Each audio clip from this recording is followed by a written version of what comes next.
Hello, everyone, and welcome back to Classic Comics, and this is Starblades by Kyle Ritter. This is a crowdfund that I backed a couple of years ago. It was very late. Kyle Ritter was affected by COVID, and that delayed this project, but I can say without a doubt that the wait for this was absolutely worth it. So just to skip to the end, this is a gorgeous graphic novel. And Kyle Ritter is insanely talented. And when the results are this good, I don't mind waiting longer for a crowdfund to be fulfilled. This was published by Ethan Van Sciver's All Caps Comics, by the way. So Starblades is a sort of action fantasy that to me feels very much like one of those cartoons from the 80s, like Masters of the Universe, Thundercats, Silverhawks, that kind of thing.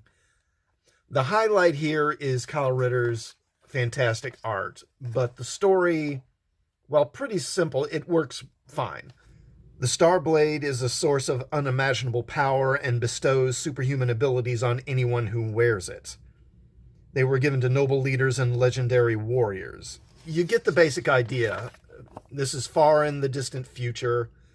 Earth has been devastated by a cataclysm and civilization has kind of restarted. And the world seems to be kind of divided into these kind of kingdoms. And each one of these kingdoms is going to have a warrior who wields one of these Starblades, which seem to be these amulets that they wear. And Gardax goes out to fight these warriors and to find and fight the looming threat. So then we go to these two guys. This is Warwick and Tyrus, I think his name was. And they're being pursued by this giant serpent. And again, so Warwick has one of these Starblades on.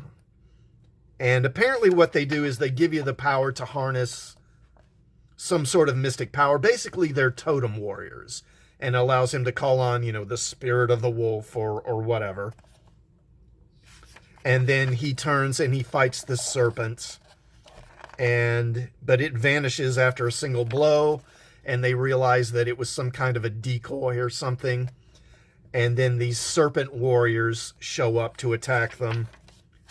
And so they fight them, they drive them away. And then Gardax arrives with this guy. His name is Dryden. And it seems like there's a page missing, because Gardax and this guy arrive, but then it like skips to when he is waking up after having been unconscious, and it seems like there's a bit of time that was skipped or something. But we learn that Dryden, and he's a dragon warrior or something like that, and Dryden's kingdom has been attacked, and you see the art is just ridiculously good. So there's this ship that has appeared in the sky, and his kingdom has been overrun and invaded by these beings who call themselves the Corruption. And as you can see, they've devastated his kingdom and slain everybody. And then he met the leaders of the invaders, this being who calls himself Overlord. And so Dryden attacks Overlord. And again, just look at how great the art is. And he's able to maim Overlord by chopping one of his arms off. But then this kind of sorceress attacks and defeats him. Then Gardax arrives, and he whisked Dryden away and brought him to Warwick and Tyrus. And Gardax kind of explains the situation to them and says, you have to gather the Starblades and unite against this threat. Then we go back to this ship and this Overlord being, and it turns out he and these others, they serve another being called the Corruptor, or the Great Corruptor, and he looks kind of like Sauron. And I mean, just look at this art. It's just fantastic. I just can't say it enough how great it is. So then these three, they head up into the north to find this other Starblade called Ghost Tiger. And Ghost Tiger is this woman named Honora. And so apparently Honora and this guy, they have some kind of history. And at first she warns them away and tries to drive them off. But they explain the situation, and then she reads Dryden's mind and kind of sees what he experienced and realizes that they're telling the truth. And she says, okay, well, I'll help you. And then Warwick says, we have to go to the Sky Kingdom. So she opens a portal to the Sky Kingdom, but they're too late. The bad guys are already there. And then they're attacked by these undead warriors, or whatever you want to call them. But then this guy helps them, and his name is, Kevik. And it turns out he's actually from the ocean. He's like, Namor or Aquaman. He's an aquatic being. And he says that his kingdom's already been attacked by these creatures. And he was sent here to the Sky Kingdom to find help, to find allies. But then when he got here, they were attacked as well. And these guys want to meet with the Sky King, but he says they're dead already, or the Sky King is dead already. And his daughter, named Talon, who is this woman here, she's now ruling the Sky Kingdom. And so they decide to all unite together to fight the bad guys. And it ends there. Again, it's like very simple, straightforward storytelling. But it's just... this art is so good. I mean, I know I'm sounding like a broken record saying again, but this is just a gorgeous comic.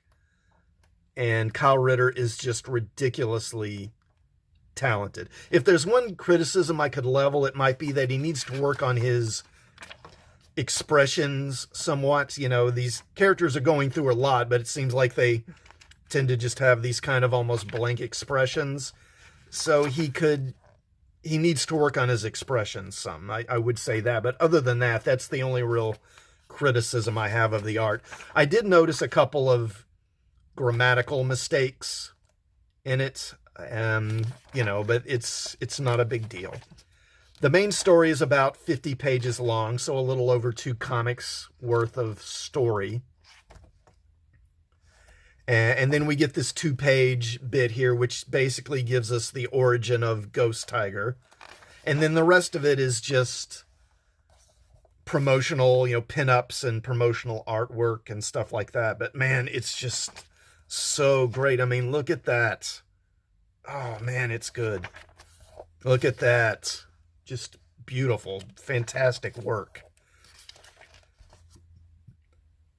And again, so these guys that are like totem warriors. I think they call on the spirit of an animal to give them their abilities. As you see here, Kevik, he has a shark. Tyrus has a bear. Dryden a dragon. She's got a falcon or eagle or something like that. Ghost Tiger a tiger, and then Warwick a wolf. Again, pretty kind of simple, straightforward stuff. Like I say, it really reminds me of those 1980s cartoons like Masters of the Universe and stuff like that. I could easily see these characters being like a line of action figures, that would totally work. And then character designs, and then the rest of this is just, it's stuff we've already seen, but it's just the line art without the coloring. So Kyle Ritter is a colorist in addition to being, a penciler, inker. I mean, he does all of this. This is all him. He did all the art, all the lettering, all the story. I mean, it is all him.